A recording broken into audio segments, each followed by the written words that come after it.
Hey there folks, in today's video I'm going to be showing you how to replace the rear coil springs on a Chevy Equinox. Now this service will be good for all 2010 through 2017 models. So we're going to have to remove the bottom bolt here on the stabilizer link, as well as the shock absorber here and the knuckle here. So we're going to get you some better angles and get started with service. Alright, so first thing we're going to do is remove the 13mm bolt under here connecting the stabilizer link to the control arm. So it may be a little hard to see on the camera, but if you follow the stabilizer plastic link here, it's directly underneath. Now make sure you hold on to this link when you twist the bolt off. It may snap because it's plastic if you're not holding it. I just use a 20mm wrench, fits nicely if you don't have one. An adjustable wrench or a pair of vice grips works just as well.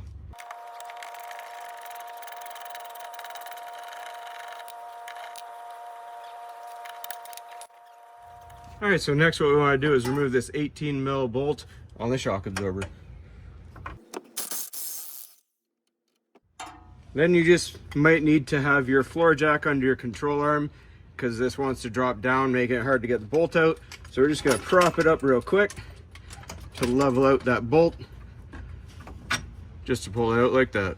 Next we're going to remove this 21mm bolt on the knuckle. So we're going to use the socket on this side here, and we're just going to put our box end wrench here on the back to hold it in place.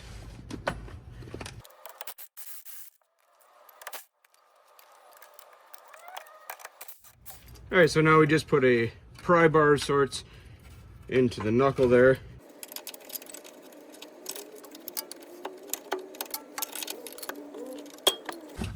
And then our control arm pops down, and just bend it down as far as you can. Slide the bottom out of your coil spring, and the rest comes out with it. I'm going to be throwing my old insulators in there because I didn't get new ones, but just keep in mind you may have to buy new ones depending on the condition of yours.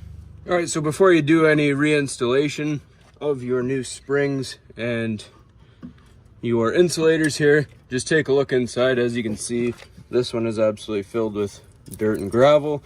So you want to get that all out, because if you have that all in there, that's going to create a high spot inside your control arm and it may not fit right. So just clean that all out. There's a little hole in there, so actually two holes. So if it's just dirt, you can kind of just feed it through. You can shop vac it out, that's up to you. Just make sure you get all the big stones out. All right, so I'm using Moog brand springs here, and they have 3 notches here on one side. The other side does not have notches, so I'm putting those 3 at the top. I found that's the best way to fit them. So now you're just going to grab your insulator, whether it's a new one or old one, put it on the top here, grab your bottom insulator and put it on your bottom here, and you're going to pull your control arm down, slide the spring in,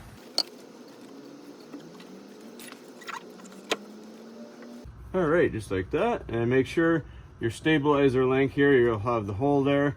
Make sure before you push this up, you've aligned that in there like that.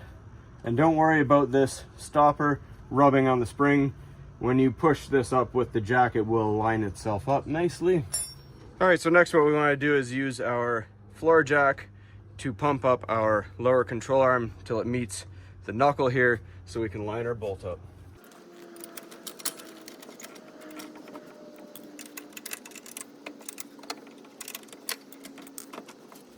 All right, so now that you have this propped up, just line up your bolt. Jack is propping this up. You just push down a little bit until you can line the hole up there.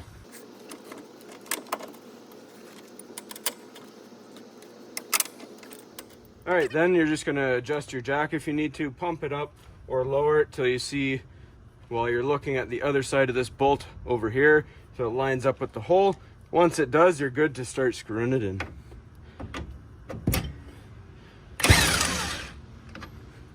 All right, make sure you put thread locker on your bolts, and then just put your nut on the other side here once your bolt is through, and torque it down to 118 foot-pounds of torque.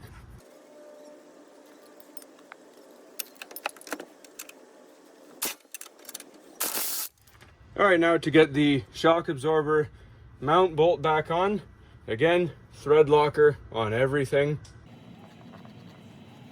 And this bolt, again, jack up until you can line up the hole with the bolt.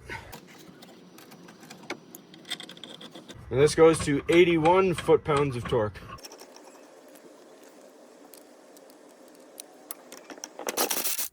All right, so now you're good just to release the jack. Everything is held together. All right, so our last bolt is the stabilizer link bolt and bushing on the bottom here again. So that goes to 132 foot-pounds of torque. And again, just make sure when you're tightening it, hold it with a wrench on top as well.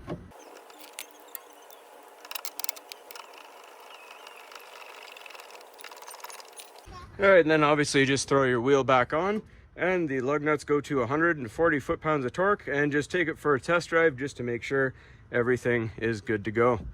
Hopefully you found this helpful, and as always everybody, please don't forget to like and subscribe.